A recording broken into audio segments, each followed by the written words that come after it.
peut démarrer. Bienvenue à tous à ce webinaire d'annonce des lauréats de notre appel à manifestation d'intérêt, partage de données industrielles. Le webinaire va se dérouler en 3 temps. Il va y avoir un premier temps où on va vous représenter l'AMI partage de données industrielles, son contexte. Ensuite, on va avoir une petite présentation par Roche puis par Medipat des bases de données qui ont été mises à disposition lors de cette appel à manifestation d'intérêt. Et ensuite, une troisième partie où les lauréats de cet appel à manifestation d'intérêt vont pouvoir présenter leur projet. Donc, le Health Data Hub, que vous connaissez sans doute, c'est un groupement d'intérêt public qui a été fondé en 2019, euh, qui vise à faciliter l'accès aux données de santé pour des projets d'intérêt public. Le Health Data Hub, on peut citer notamment 3 de ses piliers qui sont assez fondateurs. C'est le fait que c'est un guichet unique sur les données de santé en France, euh, que le Health Data Hub possède un catalogue de bases de données qui contient notamment la base principale du SNDS et qu'on a aussi une plateforme sécurisée à l'état de l'art qui permet de mener des projets de réutilisation de données dans un environnement sécurisé. Un petit peu de contexte sur le pourquoi de cette AMI. Donc, depuis sa création, le Health Data Hub euh, travaille avec des acteurs privés. Récemment, le Health Data Hub, avec ses partenaires, est parti du constat qu'il y avait une sous-exploitation des données d'origine privée dans l'écosystème et que c'était un manque dans la contribution à la recherche de manière plus globale.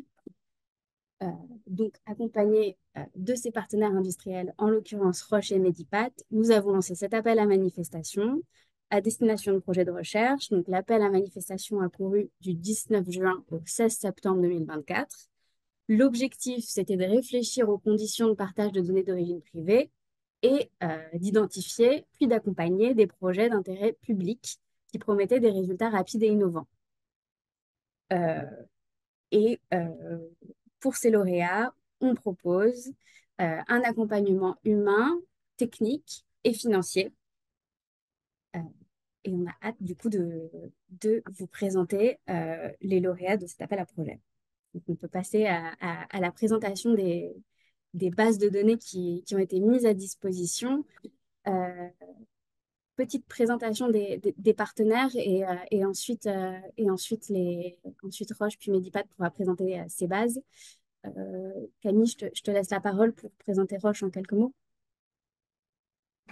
Oui, donc Roche, on est la filiale française de Roche Pharmaceutique et donc on aura quelques slides pour la présentation des bases de données. Oui, moi je présume que je prends le relais. Donc du coup, ravie de vous rencontrer. Donc nous, Medipat, donc cabinet spécialisé en anatomocytopathologie, donc dans le parcours du soin et qui de ce fait a accès à une grande base de données partie oncologie pour lequel vous verrez du coup également par la suite dans le détail des bases. Nous avions à cœur de procéder à la réutilisation de, de nos bases, étant donné qu'à l'heure actuelle, l'activité de Medipat représente environ 10% des diagnostics de cancer sur la totalité du territoire français. Pardon. Du coup, sur la base de données Roche, Camille, tu peux.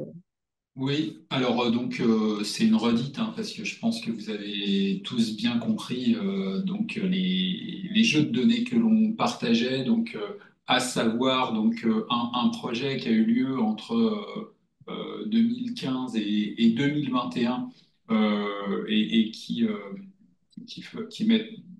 qui mettait en collaboration 130 centres hospitaliers français, assez représentatifs de la prise en charge de patients atteints de cancer du sein et de cancer du poumon, puisque on avait aussi bien des CHU, des centres hospitaliers départementaux, des cliniques, des ESPIC et des centres de lutte contre le cancer. On avait vraiment une représentativité de la prise en charge des patients, mais sur une source de données extrêmement restreinte, puisqu'il s'agissait de l'extraction des logiciels de préparation de chimiothérapie qui se trouvent dans les pharmacies hospitalières. Donc en fait, c'est une source de données qui est assez peu utilisée et exploitée en recherche, alors que cette source est quand même extrêmement riche. Donc là, on parle principalement d'un outil qui va colliger des informations pour la préparation des drogues parentérales, essentiellement, et qui va détailler quelques caractéristiques cliniques sommaires du patient concernant son âge, son poids, sa taille, pour calculer les BMI et ajuster les doses de médicaments. Et vous aurez ensuite les administrations de traitement avec un dosage, un schéma thérapeutique et une date d'administration extrêmement précise. Donc, c'est le type d'information qu'on retrouve avec beaucoup moins de détails dans les dossiers médicaux, dans les comptes rendus de consultation ou d'hospitalisation. Il me semble, Aude, qu'on a une slide après où on a un visuel. Alors, donc, je vous passe les critères. Est-ce que j'avais rajouté une slide sur un visuel d'administration de patients? Je ne me rappelle plus. Non, peut-être pas. T'as que ça? Ouais, voilà, c'est ça. Enfin, Donc, vous voyez, là, c'est une représentation visuelle un peu de ce qu'on peut voir, où en fait, bah, chaque point est une administration d'un traitement, tout en haut, puis ensuite, vous avez la notion d'évolution du stade de la maladie, puisqu'on est en oncologie là. Est-ce que c'est un médicament qui est administré plutôt sur une phase précoce de la maladie ou sur une phase métastatique? Et puis en dernière ligne, vous avez la notion de numérotation des lignes de traitement à partir de la phase métastatique. Donc ce que vous pouvez observer, c'est que sur un même horizon temporel, vous avez des traitements qui sont administrés en combo, en protocole de traitement, et vous avez vraiment le détail des dosages, des administrations. Donc on n'a pas plus fin, en fait, en termes d'exposition à un traitement médicamenteux que cette source de données, mais elle est extrêmement difficile à exploiter. Nous, il nous a pratiquement fallu 5 ans pour exploiter ce type de données, hein.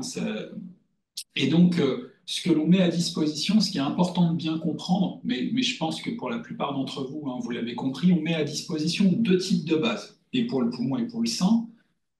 Une base de données brute où on reçoit donc les extractions, pas du tout data managées des différents hôpitaux, et une base data managée où on a procédé. Et ça, vous l'aurez à votre disposition, hein. On a un, un data management plan où on énumère toutes les phases de préparation à l'exploitation de la base et les règles médicales qui ont été ajoutées pour rendre la base exploitable. Donc il y a beaucoup de transformation de données. Là, on ne le voit pas forcément, mais vous voyez, vous avez des notions de lignes de traitement et de stade de maladie avant et après recalage en fonction des règles médicales. Ça, on pourra aller plus dans le détail si vous le souhaitez. Donc, en fonction de votre projet, vous pourrez être intéressé plutôt par la base brute ou plutôt par la base data manager.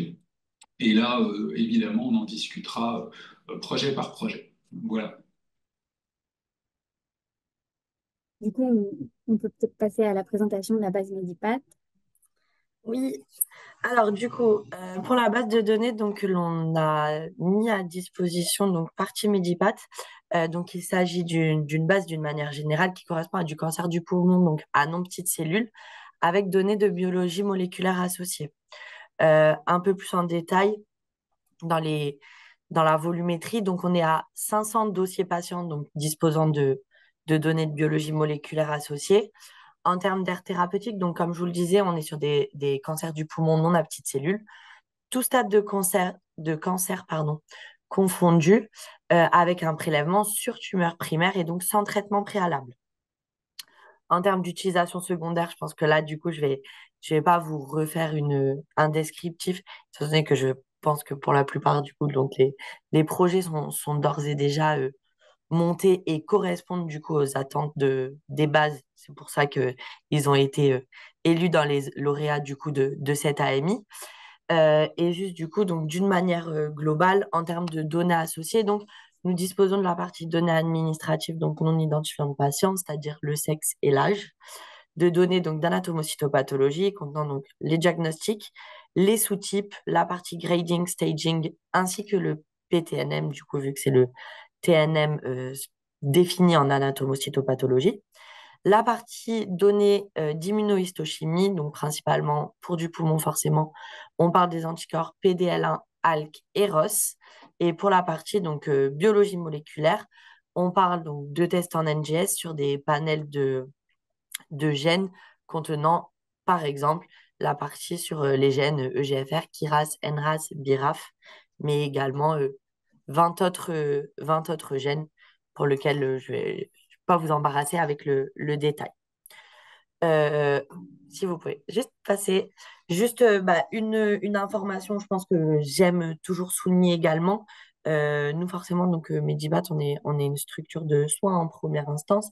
Donc, je préfère toujours aussi souligner la partie information patient, donc euh, sur lesquelles nous réalisons donc notre démarche pour la totalité des données qui pourraient être transférées afin que la totalité de nos patients, du coup, puissent faire valoir leurs droits et principalement donc le droit à l'opposition. Voilà brièvement pour les bases et je pense qu'on va pas non plus voilà, voler la vedette. Et là, je rends la main à Aude pour les lauréats, du coup. Super. Merci Caroline, merci Camille. Donc on a six nouveaux projets qui sont lauréats et qu'on est très fiers d'annoncer tout de suite. Euh, donc les voilà dans l'ordre alphabétique, qui est celui dans lequel ils vont passer. Et donc du coup, on peut commencer directement par Shara Pre-AI Tips. Ouais, bonjour. Merci beaucoup. Donc, le projet, ça va s'intéresser plus exactement donc, aux données de Medipat. Nous avons développé une solution qui permet, à partir de scans de données d'histopathologie, de faire des prédictions d'altérations moléculaires. Donc, en entrée, peut-être qu'on peut passer la slide. Nous allons utiliser les données scannées, digitalisées de l'âme d'immunohistochimie et de coloration standard. Et nous avons déjà entraîné des algorithmes qui savent identifier et prédire des altérations génomiques qui sont normalement obtenues par séquençage ADN. Là, l'idée, c'est de venir valider ces tests-là sur la cohorte de Medipat. Ça nous permet en fait de pouvoir aller vers la certification réglementaire pour déployer notre solution en clinique. L'avantage d'une solution de biologie moléculaire virtuelle, c'est que malheureusement aujourd'hui, le séquençage ADN n'est pas pris en charge à 100% sur le territoire français. C'est une enveloppe d'ITR-IHN. Et donc, la majorité du coût des séquençages est à supporter par les structures hospitalières. Et ça a un impact direct, puisque dans la littérature scientifique, on estime qu'à peu près la moitié des patients atteints d'un cancer du poumon ne vont pas avoir la bonne thérapie ciblée parce qu'on n'aura pas donné le bon test. Donc nous, l'idée, c'est de proposer une solution qui va préanalyser tous les échantillons de façon virtuelle, les échantillons digitalisés, et pour ensuite permettre d'optimiser la prise en charge en disant, bah, voilà, là, normalement, vous n'auriez pas fait un test de séquençage parce qu'on avait un faible risque de présenter des altérations rares. Nous, on identifie un sur-risque, donc on va vous référencer vers un test de séquençage de panel rare, par exemple, ou à l'inverse, d'éviter des dépenses pour les coûts de la santé publique inutiles pour des patients qui n'ont aucun risque d'avoir des altérations spécifiques. Donc là, le programme CaraPredict, c'est l'application de notre algorithme que nous avons développé sur plusieurs bases de données, notamment aussi des bases de données de Medipat, mais sur une validation externalisée contrôlée pour obtenir un marquage CE. Voilà pour le programme. Super, merci beaucoup. Et maintenant, le projet Family Link, SNDS. Bonjour. Et bah, du coup, ce projet concerne également la base de données Medipat. Donc, le projet s'intitule Faisabilité de l'appariement des données anatomopathologiques de la base Medipat et des données SNDS pour les patients atteints de cancer bronchique non à petite cellule en France. Euh, et du coup, en fait, ce projet a pour objectif d'évaluer la faisabilité d'appariement entre les deux bases de données via plusieurs approches d'appariement. Et du coup, en appliquant à plus large échelle cet appariement, si faisable, Cela pourrait permettre l'ouverture sur une multitude de perspectives de recherche appliquée, comme construire ou décrire et analyser des séquences de traitement selon les mutations identifiées, estimer des proportions de patients qui ont reçu un traitement spécifique selon la mutation identifiée, prédire des fréquences d'apparition des mutations ou modéliser des pronostics des patients en fonction des paramètres biomoléculaires ou immunohistochimiques. Et du coup, les données mobilisées, ce sont la base Medipat et les données du SNDS. Je ne vais pas rentrer dans dans les détails des approches d'appariement, mais nous voudrions tester plusieurs approches d'appariement de manière séquentielle et voir ce qu'on arrive à réussir à faire.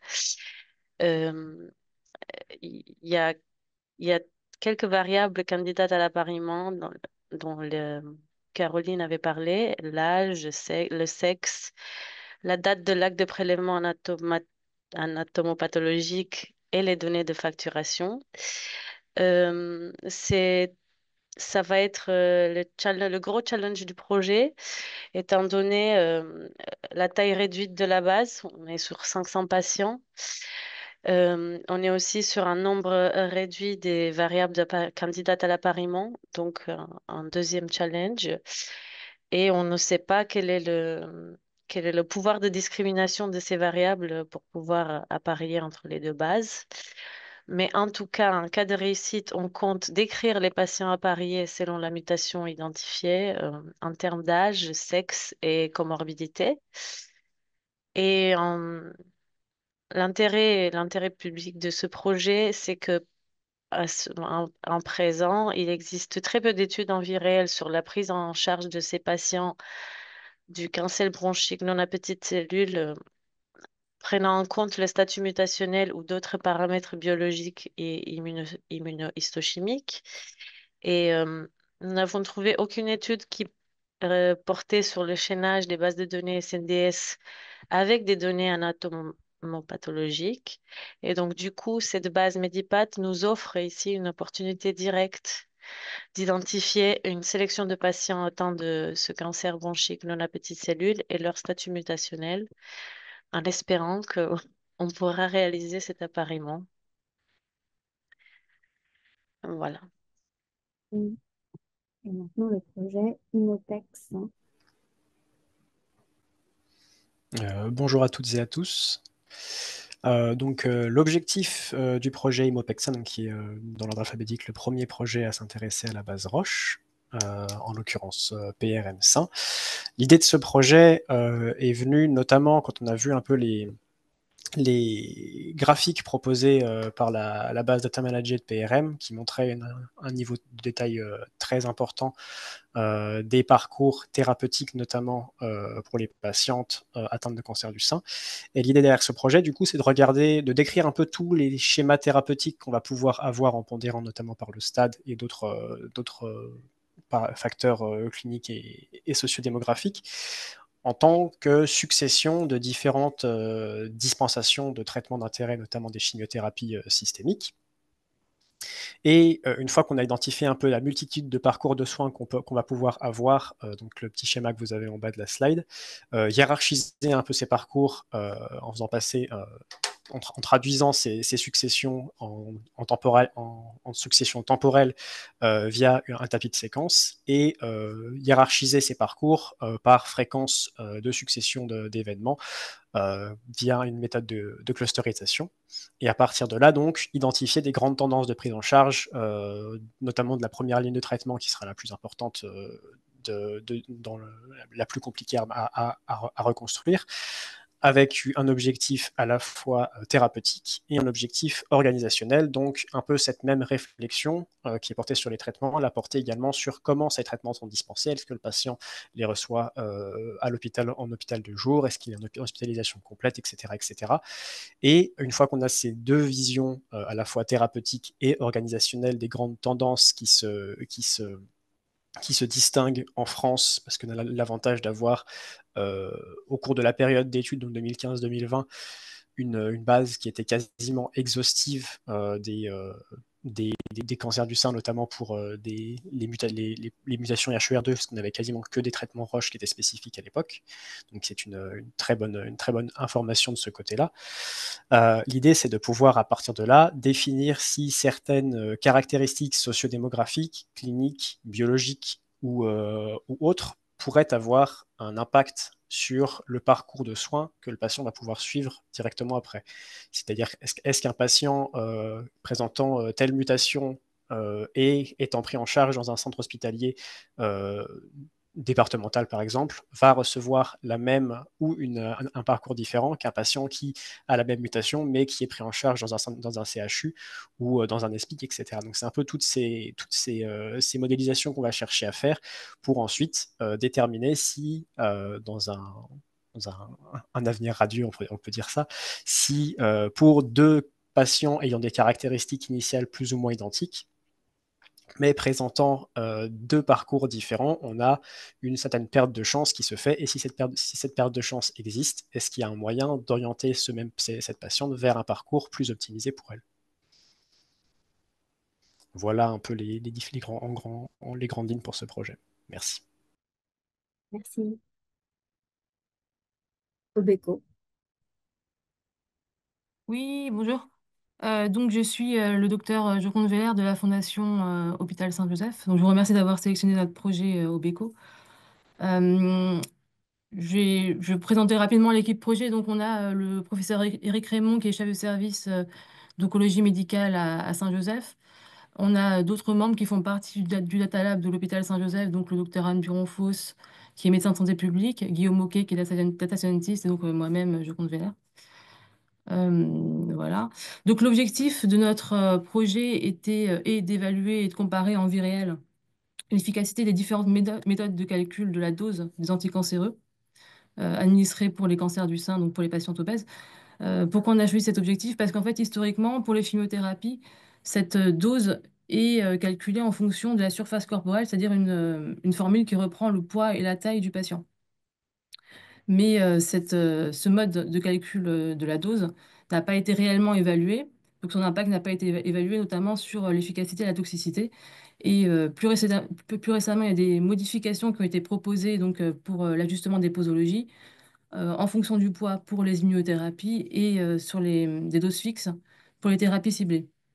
Donc, on a des recommandations pour le calcul des doses des anticancéreux qui sont potentiellement contradictoires selon les époques et qui sont basées sur des données rétrospectives historiques ou sur des consensus d'experts pour les chimiothérapies. Et on a peu d'informations pour les immunothérapies et pour les thérapies ciblées, avec des lacunes particulières donc pour les patients qui sont aux extrêmes du poids, donc les patients obèses et en surpoids. Donc, c'est un des, parce que oui, parce que ces patients obèses et en surpoids sont souvent peu représentés dans les essais cliniques. Donc c'est un des caractères innovants de notre projet, puisqu'on va utiliser des données en vie réelle, donc des données qui sont celles des traitements anticancéreux post-AMM. Donc on va travailler sur une population qui n'est pas sélectionnée, et on aura donc une bonne représentativité de ces patientes obèses et en surpoids. Et donc les bénéfices attendus à notre projet les bénéfices attendus, donc, ça serait d'identifier des paramètres qui pourraient impacter potentiellement la prescription des anticancéreux, donc chez les patientes obèses et en surpoids. Donc, ces résultats seront mis à disposition des communautés médicales et des agences de santé.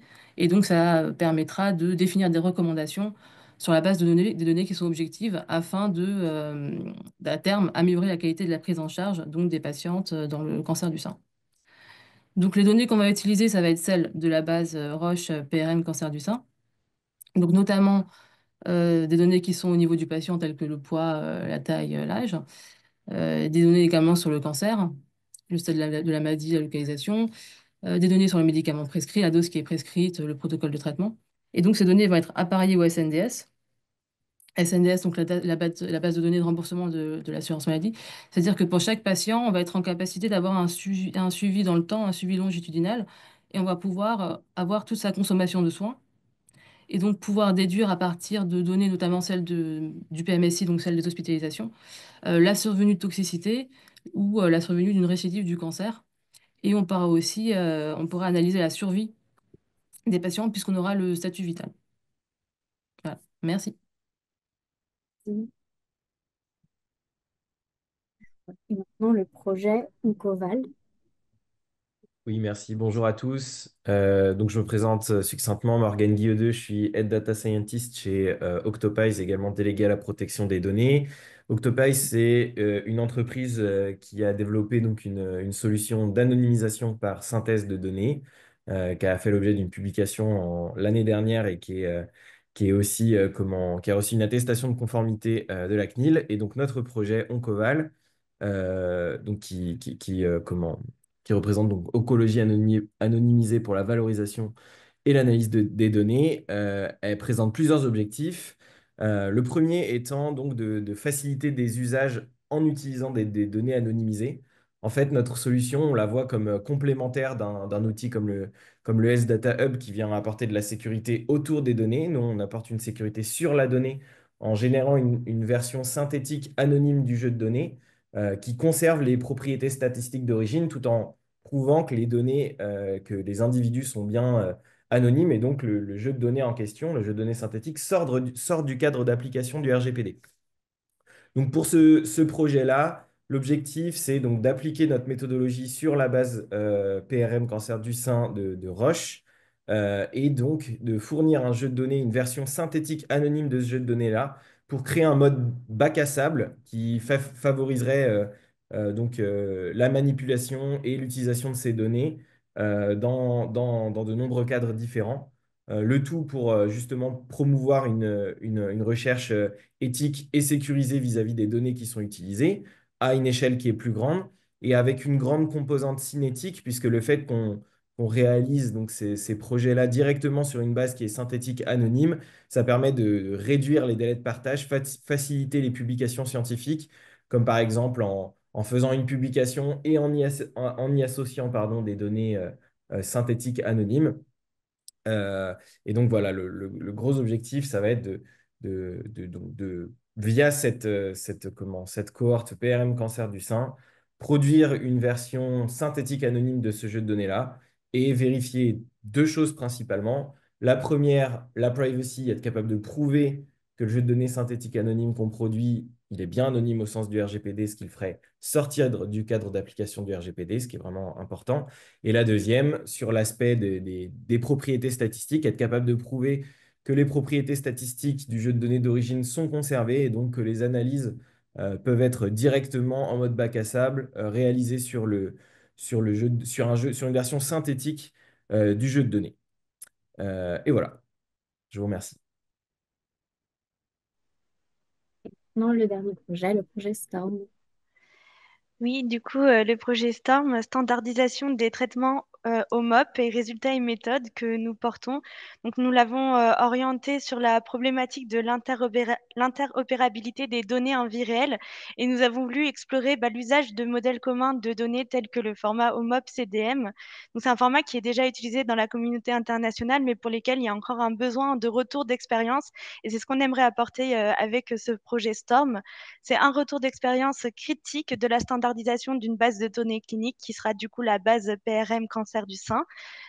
Du coup, du point de vue d'un acteur clé des études en vie réelle, donc ici le point de vue d'une CRO.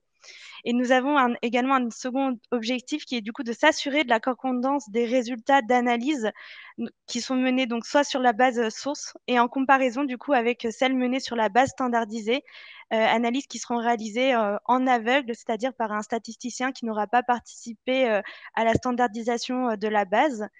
Et grâce à ce partage d'expérience, nous espérons du coup participer à l'adoption du format OMOP dans la recherche et également, du coup, grâce à la standardisation de la base PRM du cancer du sein de Roche, ouvrir la voie du coup à sa réutilisation efficace et à son intégration rapide dans des projets, tout en simplifiant du coup les processus d'analyse des données.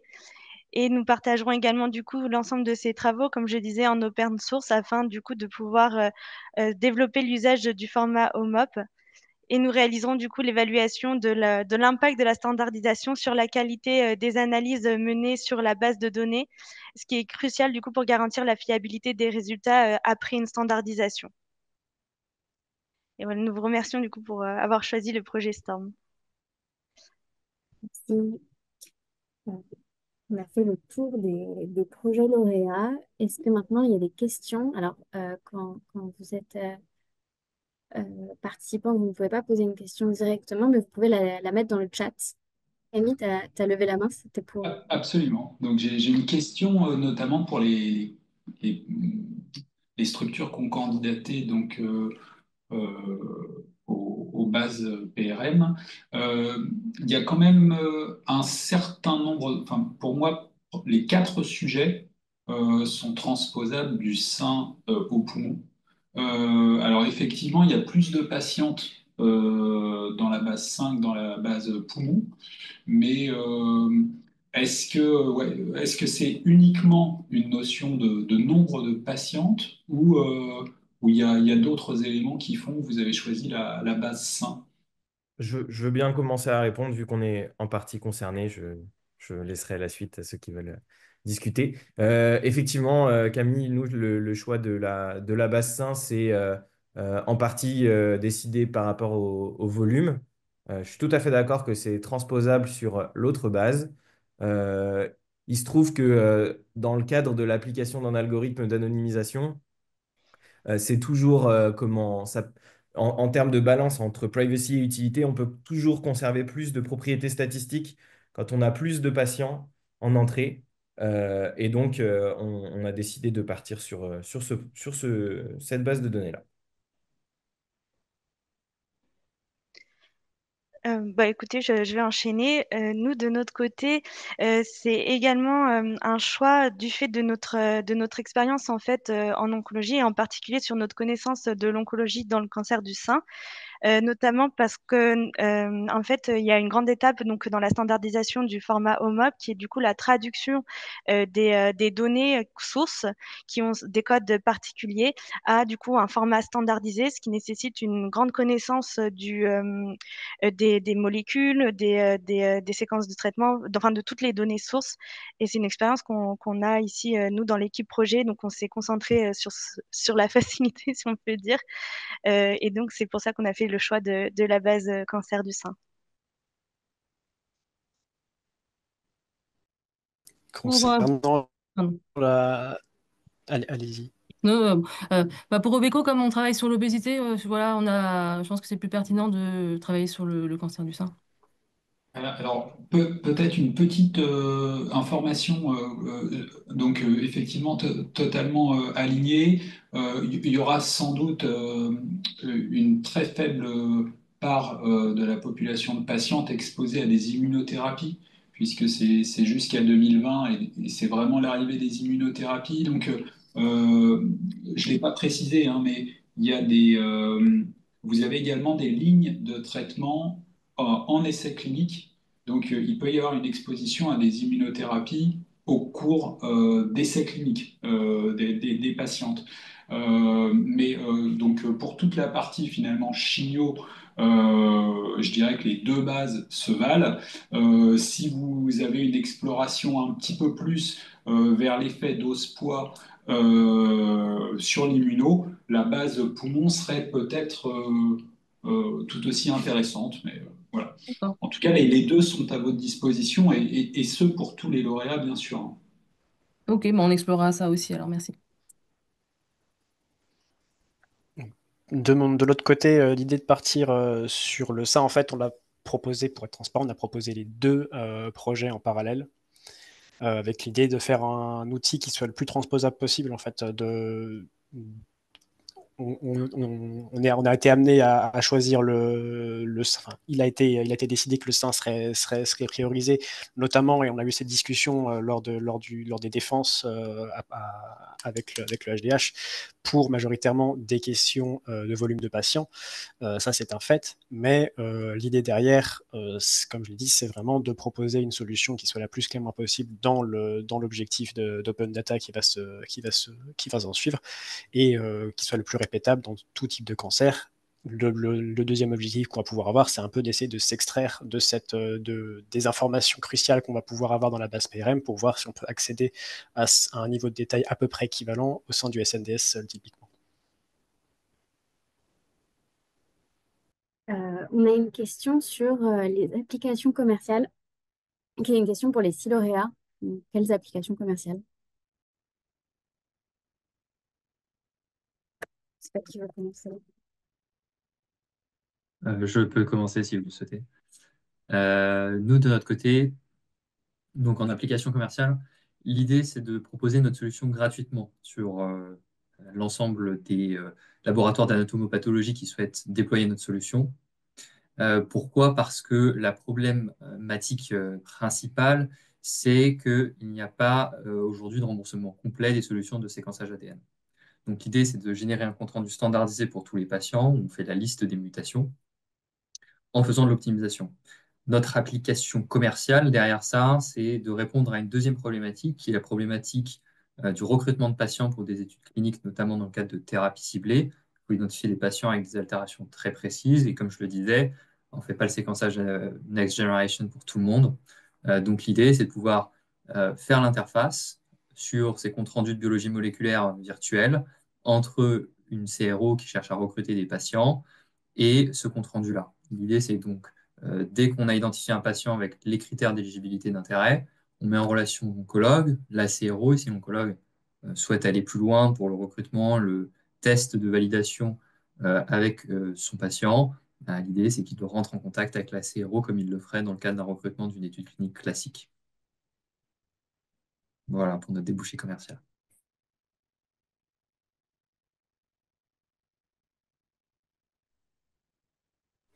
Bon, bah, je me lance du coup. Concernant... Pardon, allez-y. allez-y. Allez-y. Ah, pardon. C'est- Pardon. Du coup, donc concernant le projet Encoval, il y a deux applications commerciales principales. Donc, pour rappel, l'objectif, c'est de générer une version synthétique anonyme du jeu de données. Qui dit version anonyme dit, comme je le disais, on sort du cadre d'application du RGPD.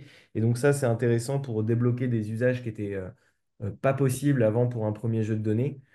Puisque, bon, bah, si on parle rapidement de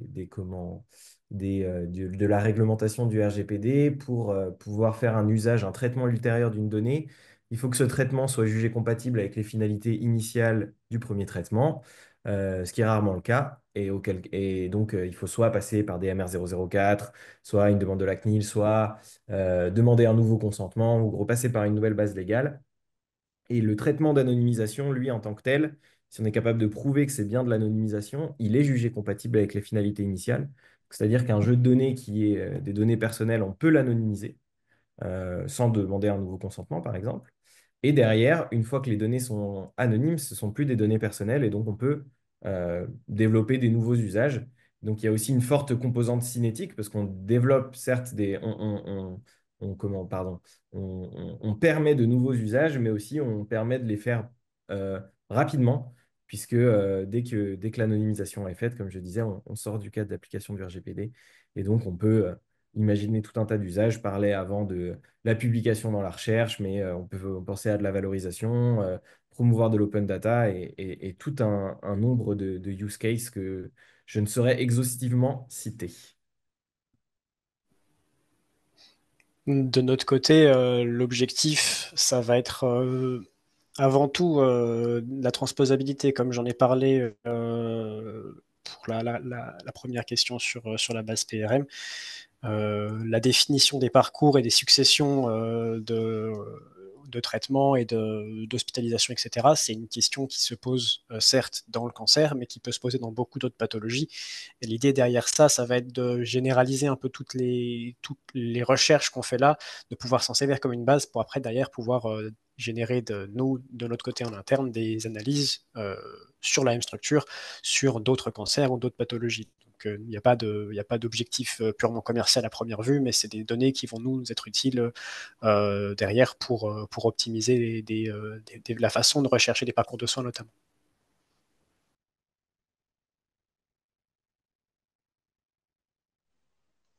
Du coup, j'enchaîne pour le projet STORM. Nous, ce sera du coup ce sera plutôt des apports, on va dire indirects, parce que on va plutôt, voilà, pouvoir se former en fait à la standardisation au format OMOP.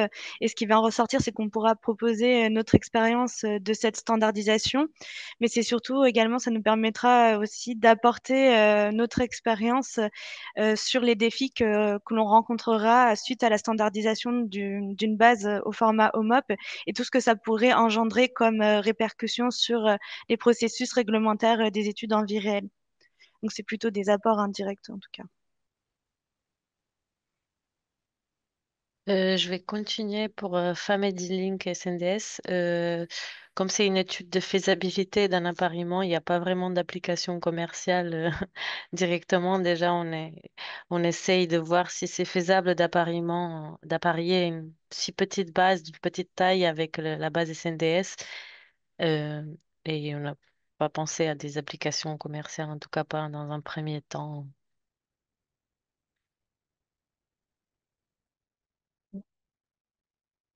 Pour Robeco, non plus, pas d'application commerciale. Euh, il me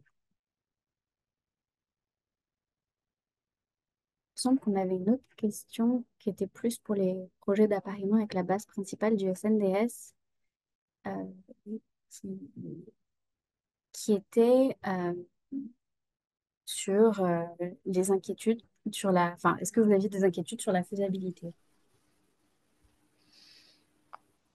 Je vais commencer pour celle-là. Donc, du coup, pour là-bas, l'appariement PRM Sain vers le SNDS, étant donné l'exhaustivité des données auxquelles on peut avoir accès dans la base PRM Sain en termes de traitement, on sera directement en mesure de relier ça à des hospitalisations.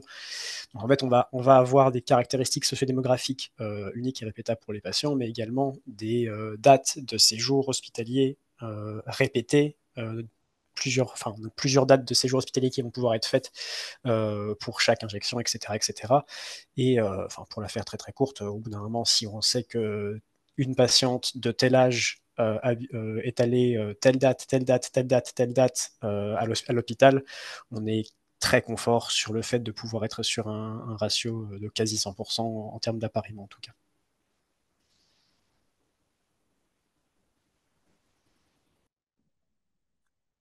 Alors, on en rediscutera effectivement parce que ce sujet de l'appariement, notamment des extractions de données des logiciels de préparation de chimiothérapie, c'est quand même extrêmement intéressant. Juste pour noter que vous disposerez des codes finesse des établissements qui ont pris en charge les patientes. Simplement, ce qui est original, et nous, ça nous a posé également beaucoup de problèmes, c'est que il y a des codes finesse qui ont changé pour un même centre. Et effectivement, le niveau de granulosité des données de date de naissance et des dates d'administration seront à affiner. Mais c'est très intéressant de savoir si effectivement on aura un appariement satisfaisant. En tout cas, la question mérite d'être posée et on a hâte de savoir si avec les seules données, puisqu'en fait il y a 8 variables au total dans l'extraction de chimio, si c'est suffisant pour un bon appariement. Donc c'est vrai que c'est très intéressant. Bah, écoutez, si on n'a pas d'autres questions euh, qui arrivent là, on va peut-être clôturer le webinaire. Néanmoins, on a une adresse email qui s'appelle ami-industriel@healthdataHub.fr. Euh, Si vous avez encore des questions euh, qui vous viennent après, ou si vous regardez le webinaire en replay, je vous invite à nous envoyer un email sur cette adresse. Et voilà, je ne sais pas si... Il y a une dernière petite question qui vient d'être posée. Et là, il y a une question sur le nombre de candidats total. Alors, il y a une différence entre le nombre de candidats euh, qui ont candidaté en tout et le nombre de candidats qui a été jugé éligible et qui donc, du coup, est passé devant le jury. Euh, le candidat qui est passé devant le jury était de 12, il me semble, 11 ou 12. Voilà. Et j'ai pas en tête le nombre de candidats qui, euh, qui a candidaté en général. Bah, écoutez, merci beaucoup à tous euh, et félicitations aux lauréats et on a hâte de démarrer ces projets au Elsa Hub. Merci à Merci tous, une beaucoup. excellente journée. Encore merci. Merci beaucoup. Merci. Au revoir. À bientôt. Au revoir.